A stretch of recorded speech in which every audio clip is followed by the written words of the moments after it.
सुने आराम की जरूरत है और तब तक मैं तुम्हारा ख्याल रखूंगा।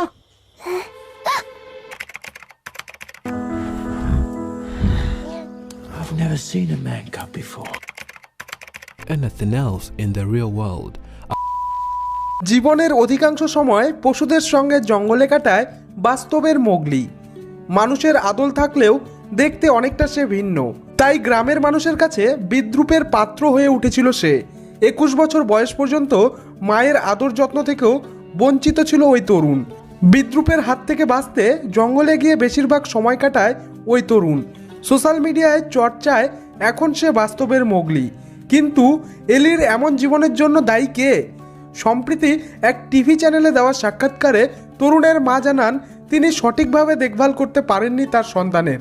তিনি আরও বলেন নিজের প্রথম 5টি সন্তানকে হারানোর পর এলি ছিল তার 6 নম্বর সন্তান। কিন্তু এলির শরীরে ছিল দৈহিক সমস্যা, মাথা বড় ছিল, দাঁতও বেশ অদ্ভুত ছিল, অদ্ভুত আকার ইঙ্গিত করত সে। গ্রামের লোকেরা তাকে তাড়া করত, ঢিল মারত। সেই বিদ্রূপের হাত থেকে বাঁচতে অদ্ভুত মুখভঙ্গি করত এলি। আসলে তার একটা অসুখ আছে, মাইক্রোসেফালি। এরপর সে জীবনের অধিকাংশ সময় পশুদের সঙ্গে জঙ্গলে কাটায়। অ্যাফ্রিম্যাক্স নামের স্থানীয় টিভি চ্যানেলে তার সাক্ষাৎকার দেখানো হয়। সেই চ্যানেলের পাশাপাশি সোশ্যাল মিডিয়ার নাগরিকরাও এখন তাকে আর্থিকভাবে সাহায্য করছে। চ্যানেল কর্তৃপক্ষ একটি বিবৃতিতে জানায়, এই একলা মা ও তার সন্তানকে সাহায্য করতে এগিয়ে আসুন।